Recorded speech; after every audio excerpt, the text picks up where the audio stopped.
Bienvenidos a Club de Prensa en NTN 24. Transmitimos desde Washington, a 3 cuadras de la Casa Blanca.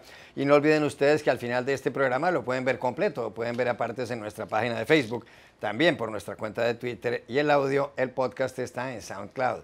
Les doy la bienvenida a los invitados hoy a Club de Prensa. En primer lugar está con nosotros el director para las Américas de la ONG estadounidense Human Rights Watch, José Miguel Vivanco. Gracias por estar aquí, José Miguel, como siempre. Un placer. Pablo Pardo, corresponsal del Mundo de Madrid, bienvenido a esta casa. Muchas gracias. Y Juan Carlos Hidalgo, investigador costarricense del Cato Institute, un centro de pensamiento muy conocido en esta ciudad. Gracias por acompañarnos. Buenos días. Pablo Pardo acaba de llegar corriendo aquí, lo del metro está complicado. Sí, efectivamente. La culpa es del metro. No hay infraestructuras en Estados Unidos. Donald Trump lo ha intentado, pero no ha conseguido... No, pero es cierto que el metro en Washington es un metro bastante malo. Me atrevo a afirmarlo porque... No es confiable. No es confiable. Y es asesino. O sea, ha habido bastantes accidentes de todo tipo en los últimos años. Sí. No, uno se sube al metro, el metro para permanentemente. Uno va en el metro, para 5 minutos y dicen que hay un problema y uno nunca sabe cómo es. Así es. Realmente no funciona. Bueno, el primer asunto tiene que ver con México, José Miguel, porque hay elecciones presidenciales este domingo. No hay segunda vuelta en ese país. Según la mayor parte de las encuestas, el candidato Andrés Manuel López Obrador, que ha perdido en 2 ocasiones comicios presidenciales y que fue alcalde del DF, de la capital, va a ganar. Tiene alrededor de 20 puntos de ventaja con respecto al segundo, que es Ricardo Anaya, de la coalición por México al Frente, que está apoyado por partidos como el PAN, el PRD y un Movimiento Ciudadano. Y en tercer lugar, más atrás, está José Antonio Meade, el candidato del Partido Revolucionario Institucional, el PRI, que es el partido, es la colectividad política de Enrique Peña Nieto, el presidente saliente. Han dicho los analistas que no hay ninguna posibilidad de que López Obrador pueda perder. Sin embargo, el diario El Mundo, el diario en el que trabaja Pablo Pardo, que está aquí, dice que hay un riesgo de que haya fraude en las elecciones mexicanas y cita ejemplos que son reales, como por ejemplo que en el año 2006 hubo por lo menos una gran controversia cuando Felipe Calderón le ganó a López Obrador por un 0,56%, y ahí hubo bastantes dudas. Más atrás, en 1988, iba ganando Cuauhtémoc Cárdenas, el candidato de izquierda, cuando súbitamente anunciaron que se había caído el sistema de recuento de los votos, y terminó llegando a Los Pinos, a la residencia presidencial, Carlos Salinas de Gortari. Usted, que conoce muy bien México, ¿teme un fraude o usted cree que todo está bien y que va a ganar López Obrador por una ventaja importante? ¿Fraude? No. Yo creo que tal como lo conocemos o como lo vimos en los 80s, cuando efectivamente perdió Cuauhtémoc Cárdenas y el sistema se cayó, ¿no? Y resultó que finalmente ganó Carlos Salinas de Gortari. De ese, digamos, un fraude de ese volumen, de esa envergadura, no, mira, México ha avanzado muchísimo en los mecanismos de control. Ahora, respecto del triunfo de Felipe Calderón, que efectivamente ganó, ¿cómo se dice en las carreras de caballo cuando uno gana por fotografía? Cabeza, sí, fotofinish. Digamos ahí, sí, que fue realmente en el límite, le gana Felipe Calderón a Andrés Manuel López Obrador. Esa fue una gran discusión y hubo, ¿cómo se llama?, quejas de toda naturaleza. Que pueda haber irregularidades, y también, por cierto, irregularidades fraudulentas, pero que las haya en México es muy probable. Pero que el fraude llegue a afectar el resultado final, que lleve tanto a los políticos en México como a la comunidad internacional a creer que lo que hace falta es una nueva elección o algo de esa naturaleza, lo veo muy difícil. Las encuestas son bastante consistentes en cuanto a la ventaja de Andrés Manuel López Obrador. Y yo sí creo que son más bien aquellos que asesoran a Andrés Manuel López Obrador los que están constantemente advirtiendo respecto de este riesgo, porque, claro, temen que puedan perder por ¿cómo se dice?, por planilla, digamos, sí. O sea, no en las urnas. Pero yo sí creo que ese es más bien más bien un argumento de campaña, que lo que hace es agitar y polarizar el debate político hasta las últimas horas antes de la elección, que es el 1 de julio. Incluso la última encuesta del diario Reforma de México, Pablo, dice que López Obrador puede llegar a tener una votación de más del 50%, creo que le da un 51%. ¿Usted teme que pueda haber un fraude? Yo estoy completamente de acuerdo con Vivanco. Yo creo que puede haber y muy probablemente, dada la tradición política de México, dada la tremenda maquinaria política del PRI, probablemente haya irregularidades. También hay irregularidades en Estados Unidos, en las elecciones.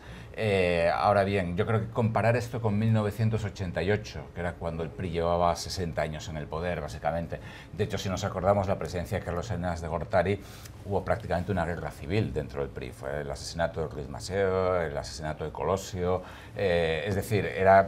México, yo creo que, como gran parte de América Latina, ha evolucionado muchísimo en calidad democrática. Con respecto a las elecciones que perdió con Calderón, López Obrador, también podemos recordar que el propio López Obrador capitalizó mucho los rumores de fraude. De hecho, hubo una acampada, una manifestación, creo que fue en el Paseo de la Reforma, que duró prácticamente un año. Pero así, claro. Una cosa así. La toma de la Reforma. Efectivamente. Sí. Entonces, yo personalmente no pienso, además la ventaja es demasiado, digamos, gigantesca. Sí que creo que esto está siendo utilizado por el equipo de López Obrador pues para movilizar todavía más a sus votantes, algo que también es muy típico políticamente, que probablemente incluso vaya a suceder aquí en las elecciones al Congreso en Estados Unidos en noviembre, cuando los dos partidos traten de movilizar y acusar a los otros de hacer trampa.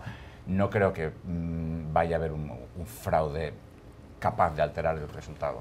Hay que decir que así como en muchos países han fallado las encuestas, fallaron con el Brexit cuando el Reino Unido decidió salirse de la Unión Europea, fallaron la mayor parte de las encuestas en el plebiscito en Colombia, en el año 2016 cuando todo el mundo pensó que iba a ganar el sí, que la gente iba a apoyar el acuerdo de paz firmado por el gobierno del presidente Juan Manuel Santos con las FARC, y terminó ganando el no. Hay que decir también que los últimos sondeos en Colombia, y las elecciones fueron hace muy pocos días, acertaron. Prácticamente todos le daban una ventaja a Iván Duque de entre un 10 y un 15%, y él ganó las elecciones por un 10, un 11% aproximadamente sobre Gustavo Petro. Ha habido también muchas fake news, noticias falsas en México. Un centro periodístico independiente que se llamaba Verificador 2018 ha señalado que ha habido mentiras como las siguientes: que Nicolás Maduro apoya a López Obrador, falso; que Rusia promueve a López Obrador, falso; que Ricardo Anaya es familiar de Carlos Salinas de Gortari, porque las esposas de los dos tienen apellido Martínez, falso; que la esposa de López Obrador tiene ancestros nazis, ella se llama Beatriz Gutiérrez Müller, algunos decían que desciende de Heinrich Müller, que fue un general de las SS en la Alemania de Adolfo Hitler, falso, porque el antepasado de ella llegó a México en 1890, muchísimo antes de la Segunda Guerra Mundial. Que hay una encuesta del New York Times que le da a José Antonio Meade un 42% y a López Obrador un 31%, falso, y lo ha dicho Elías López, un periodista de la parte de opinión del New York Times en español.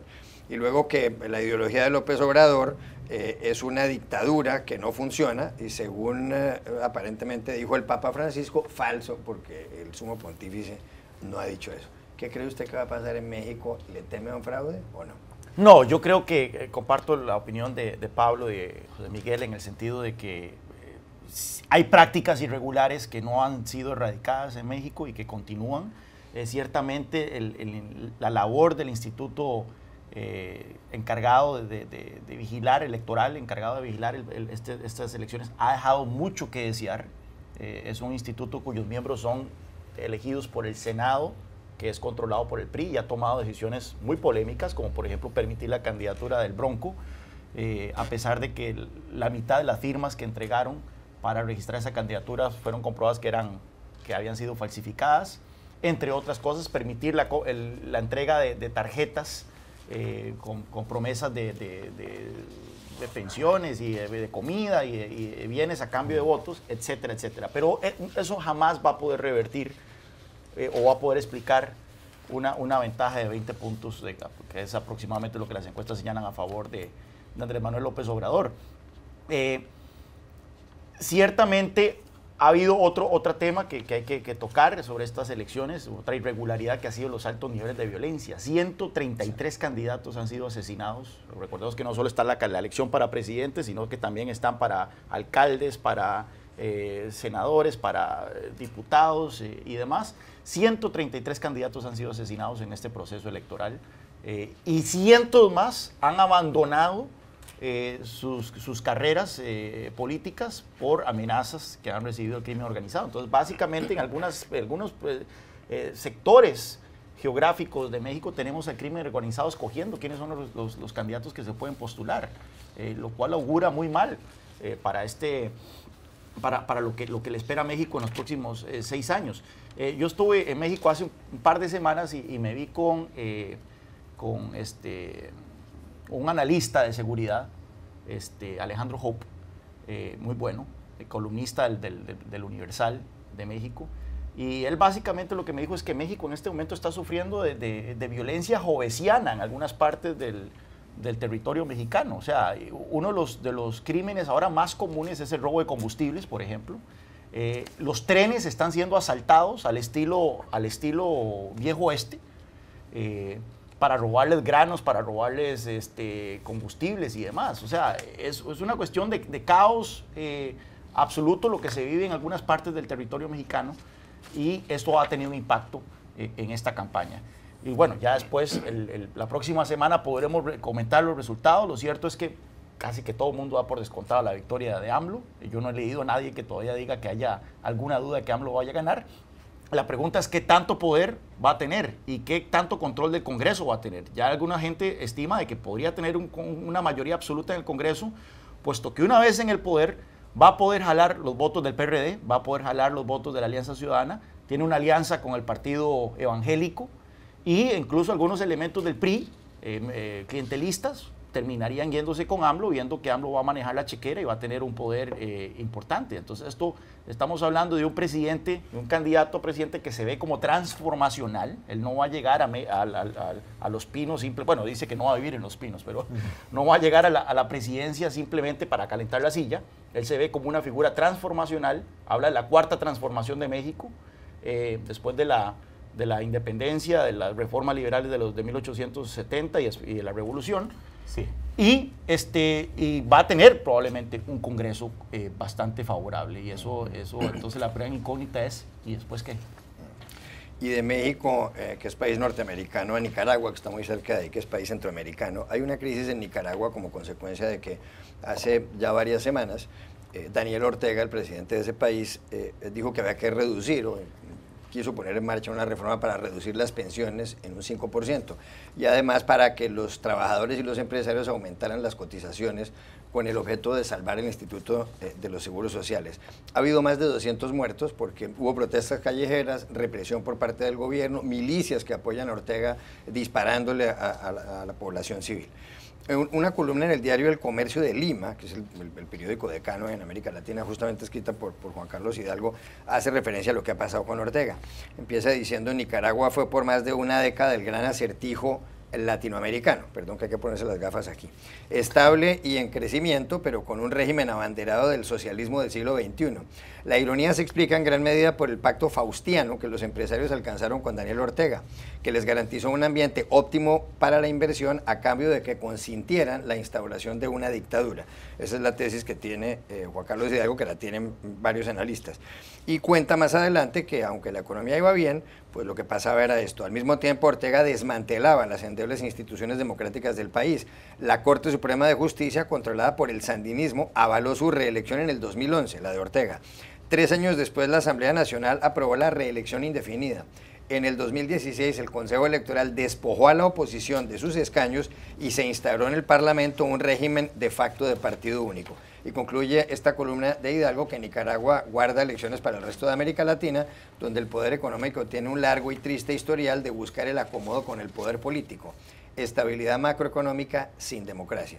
Y por otro lado, usted, José Miguel Vivanco, le ha pedido a la OEA, o le pidió a la Organización de Estados Americanos, que se pronuncie y que condene lo que está pasando en Nicaragua.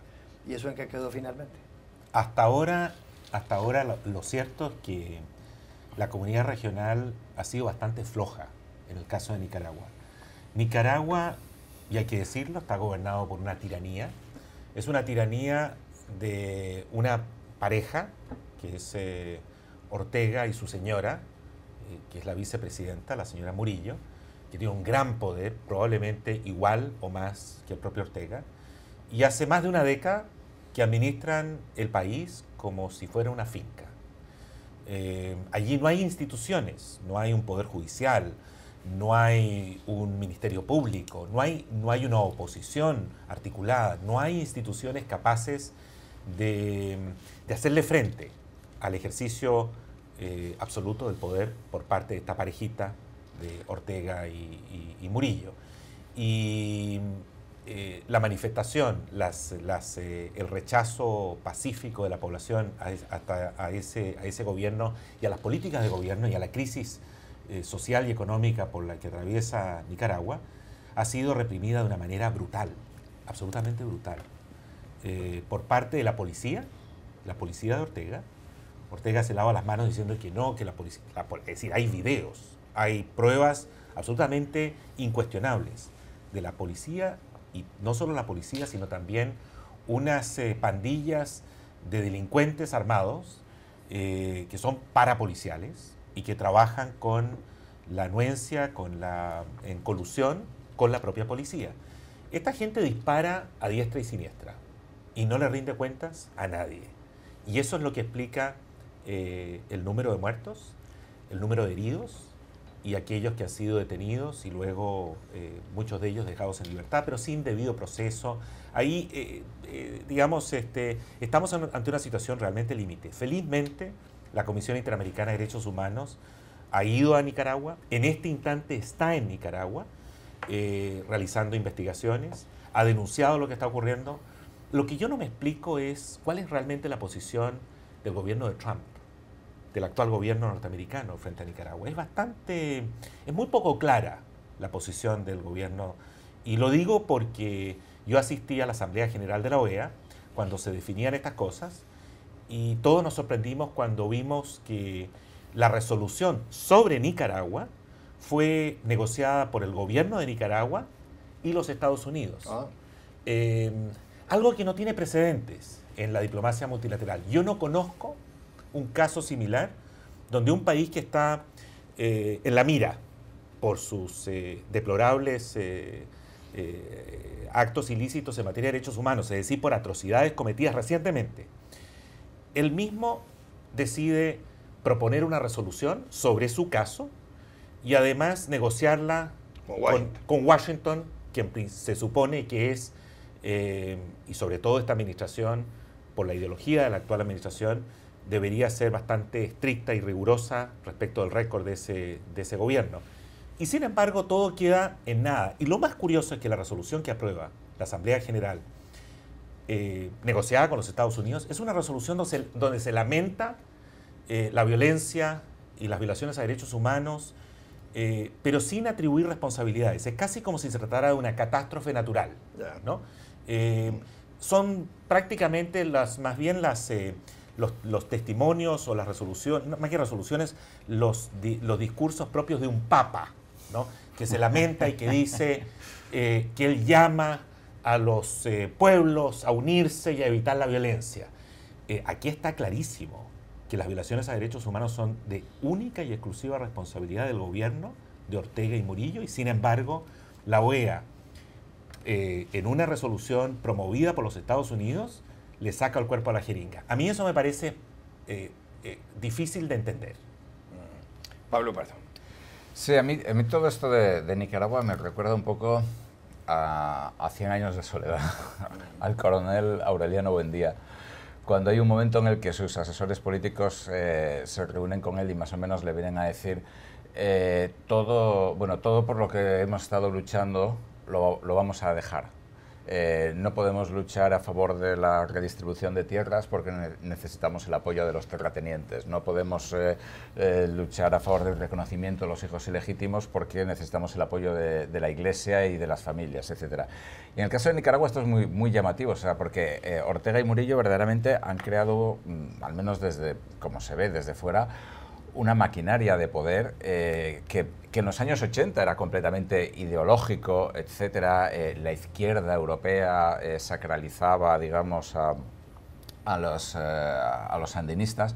Ahora mismo se trata, pues, básicamente, pues, de de una maquinaria extractiva dispuesta a extraer lo que haga falta de Nicaragua y a llevarse por delante a quien haga falta. Yo creo que es importante que la Comisión Interamericana de Derechos Humanos empiece a tomar cartas en el asunto para evitar también que se produzca en Nicaragua lo que ha pasado en otros lugares, como por ejemplo en Venezuela, donde los países latinoamericanos han estado mirando en otra dirección durante mucho tiempo y al final pues estamos ante una hecatombe humanitaria absolutamente descomunal. Pero también me llama mucho la atención, dentro de ese giro un poco del realismo mágico, lo que me comentaba José Miguel de la política de Estados Unidos, es decir, un país que ha hecho, digamos, bandera de continuar la política, este gobierno del presidente Reagan, que de pronto esté pues, con este grado de indiferencia barra complicidad con Nicaragua, sobre todo porque esto además no apunta a que el conflicto se vaya a solucionar. Todo esto da la impresión, al menos, de que se está más o menos tolerando y sancionando la represión y la violencia indiscriminada, la toma absoluta del poder por el clan Ortega, todavía más absoluta de lo que era, y con lo cual los problemas del país no van a solucionarse y Nicaragua corre el riesgo pues, de convertirse también en otro estado fallido. Ya es una autocracia, pero puede ser también una autocracia fallida centroamericana. Juan Carlos Hidalgo.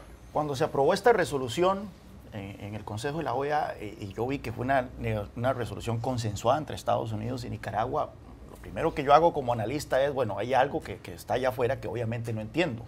Y uno trata de buscar las explicaciones porque debe haber explicaciones allá afuera. Se supone que debe haberlas. Estas son las alturas en que no he podido encontrar estas explicaciones. Incluso off the record, he hablado con oficiales de la administración Trump que se niegan a brindar una explicación. Dicen que hay una explicación, pero que obviamente escapa del entendimiento de mentes tan limitadas como la mía.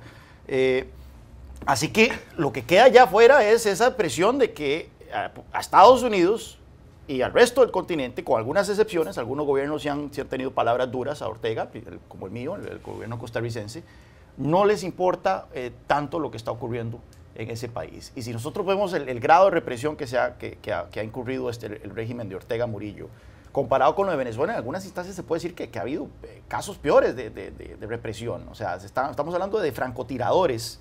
El régimen de Maduro no ha incurrido tanto al uso de francotiradores como lo que ha ocurrido en Nicaragua, en donde hay tipos que están disparando a matar en las protestas. La protesta del Día de las Madres, ¿cuántos fueron los muertos? 11 muertos, Así creo es. que fue. Una cuestión, y fueron francotiradores desde techos disparando a matar a la gente. El caso de esta vivienda donde fueron quemados vivos una familia. Así es.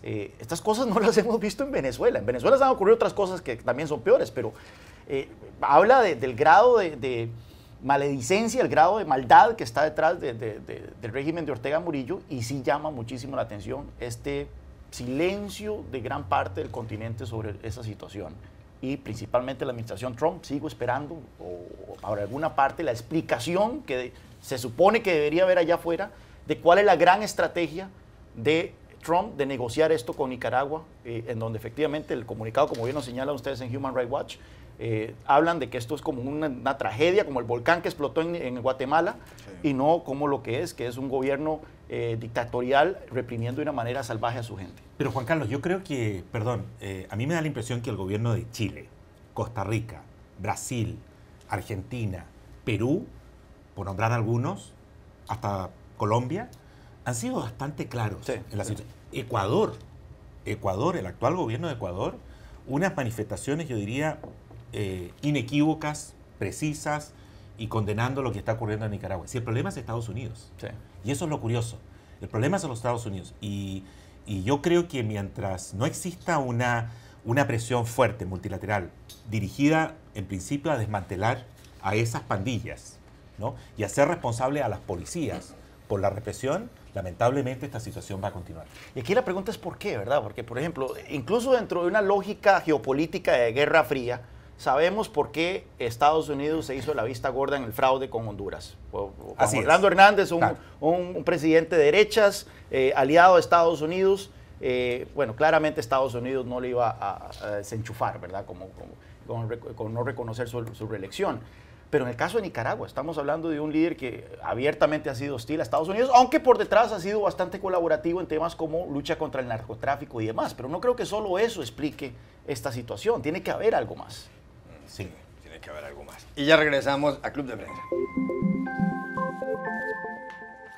Volvemos a Club de Prensa en NTN 24 desde Washington. Pablo, hay noticias todavía con respecto a los efectos que ha tenido en este país y en el mundo la política con respecto a los niños que entraban de manera ilegal por la frontera sur, por la frontera con México, junto con sus padres. Fueron separados varios de ellos, incluso se ha llegado a hablar de más de 1.400 niños. Los padres eran llevados a un centro de detención, a los niños incluso los hacían dormir, según vimos en algunas imágenes, en lugares donde había unas mallas dentro de centros polideportivos, pero además se les buscó a muchos de ellos una familia de acogida. Es curioso, pero algunas de estas familias de acogida estaban compuestas por padres que no hablaban español, y la inmensa mayoría de estos niños, la totalidad de estos niños, vienen sobre todo de países como Honduras, como El Salvador, como Guatemala, como Nicaragua, y algunos también, por supuesto, vienen de México. Se formó un escándalo monumental cuando se supo de la noticia de que los niños se habían sido separados de sus padres, y sobre todo de que no se le había podido seguir el rastro a estos niños, a varios de ellos, a muchísimos. No saben dónde están realmente. Y fuera de eso, una periodista de ProPublica, una organización periodística sin ánimo de lucro, después reveló los audios, las voces de los niños llorando cuando gritaban mamá o papá tratando de encontrar a sus padres. Una cosa verdaderamente aterradora. Ante la presión, el presidente de Estados Unidos, Donald Trump, dictó una orden ejecutiva, un decreto para ponerle fin a esta práctica. ¿Qué se puede concluir después de todo esto? Porque siguen sin aparecer los niños. Bueno, lo que se puede concluir es que la administración o el gobierno de Donald Trump básicamente utilizó a niños, en algunos casos de niños de menos de 3 años, literalmente como rehenes para su política inmigratoria.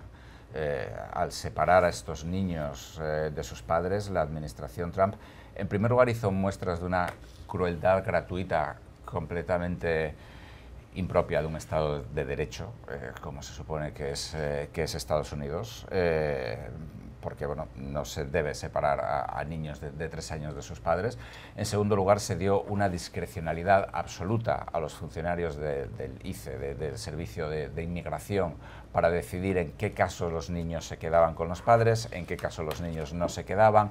La norma más o menos era que los niños de más de 5 años se separaran, pero los niños de menos de 5 se dejaran con los padres. En muchos casos eso se incumplió.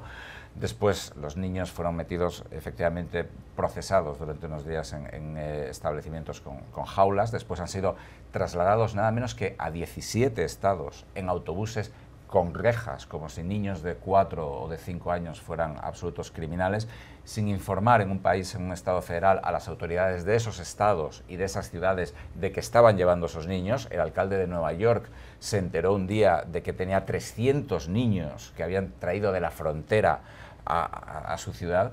Es decir, es algo verdaderamente espeluznante, en el sentido de que suceda en un país que es una democracia avanzada, porque es una exhibición de crueldad, y además de crueldad completamente innecesaria. Hemos tenido al fiscal general Jeff Sessions incluso haciendo bromas de que cuando se detiene a un preso, a un delincuente en Estados Unidos, se le separa de su familia. Bueno, esto no es este tipo de cosa. Y ahora mismo el gran problema es debido precisamente a la discrecionalidad que se ha dado a estos agentes aduaneros y a la falta de controles de ningún tipo.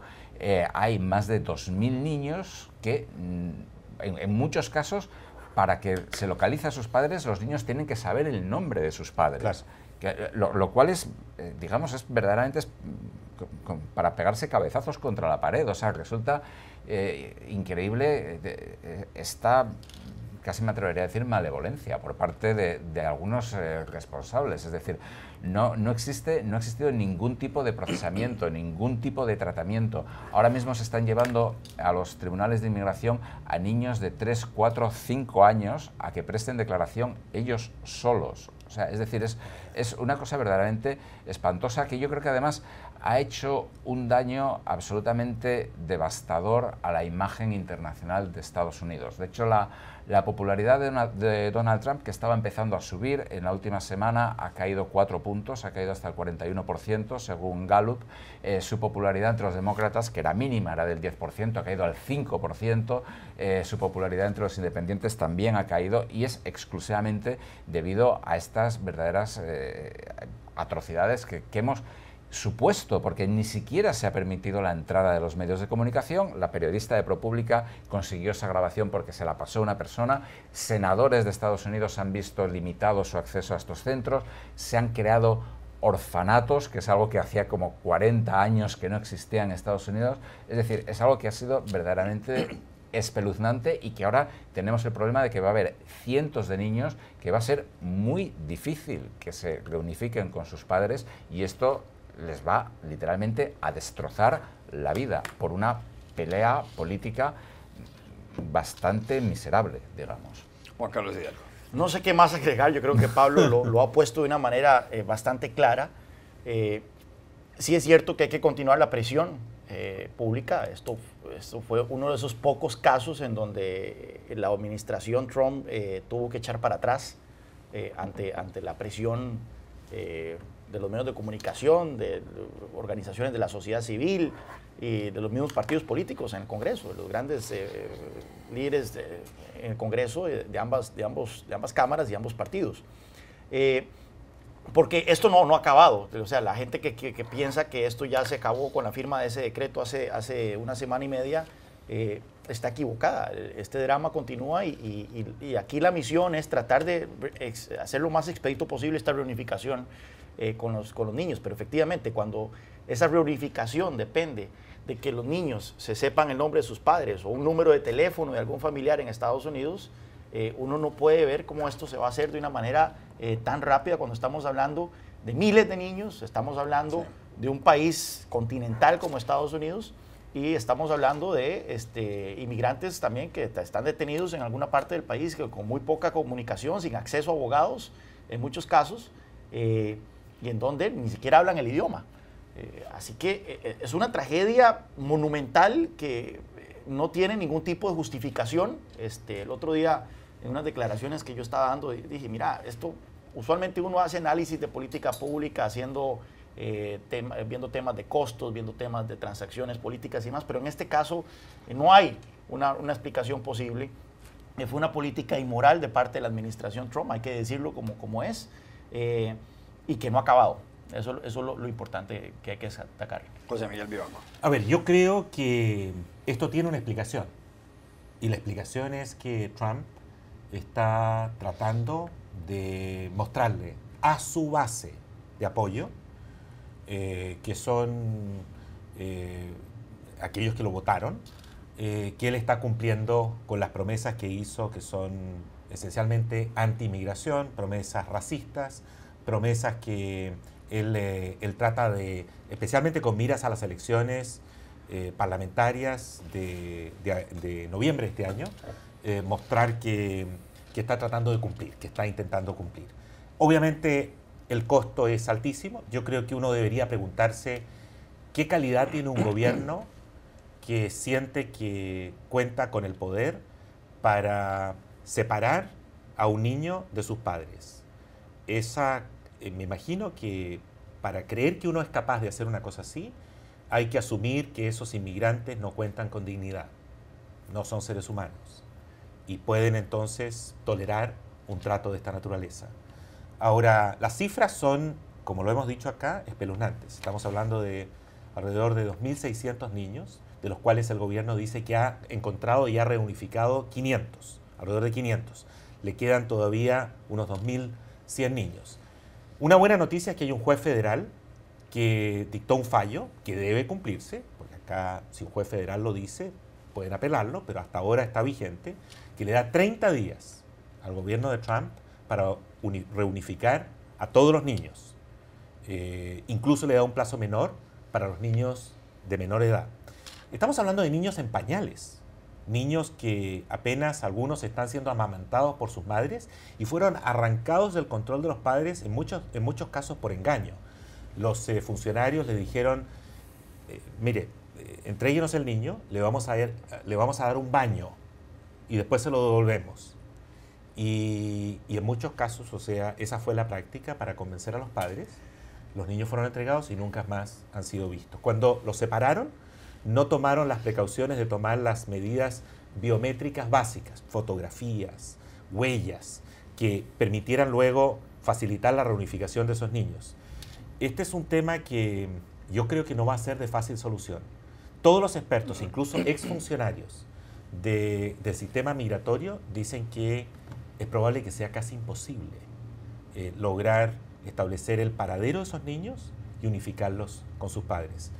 El vicepresidente Pence acaba de estar esta semana en Brasilia con el presidente Temer. Y el presidente Temer públicamente se vio obligado a decirle que estaba muy preocupado Brasil por la pérdida de más de 50 niños brasileños. Hay más de 50, creo que son 54 niños brasileños que están repartidos, como se ha dicho acá, por los Estados Unidos y donde no hay registro de su paradero. Es muy probable que, y el presidente de Brasil le ofreció un avión brasileño para ir a recuperar esos niños. Yo creo que este asunto va a ser probablemente de las prácticas más crueles que ha promovido este gobierno. Recordemos que el decreto del presidente Trump rige hacia el futuro, no hacia el pasado, hacia el futuro.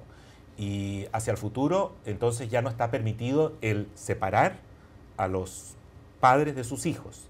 Pero hay otra jurisprudencia federal que establece que esos niños que están junto a sus padres en sitios de detención temporal, sí, no pueden estarlo más allá de 20 días, Juan Carlos, porque esos niños no tienen ningún tipo de responsabilidad y no pueden estar privados de la libertad por más de 20 días. Trump está tratando de apelar esa norma para poder mantenerlos, sí, indefinidamente en detención. Este es un problema muy, muy serio, probablemente lo más grave que ha cometido este gobierno en el año y medio que lleva en el poder. Yo creo que hay que destacar la figura, como lo hacía Pablo, de Jeff Sessions en todo esto, porque parece que el fiscal general parece que disfruta efectivamente este tipo de cosas. No solo disfruta, sino que también hasta cita la Biblia. Sí. Cita la Biblia. O sea, hemos llegado realmente a una degradación del debate público donde nada menos que el fiscal general justifica sus arbitrariedades, abusos, recurriendo al Antiguo Testamento y citando selectivamente normas sacadas así como... Que hay que cumplir las leyes. Así es. Sí.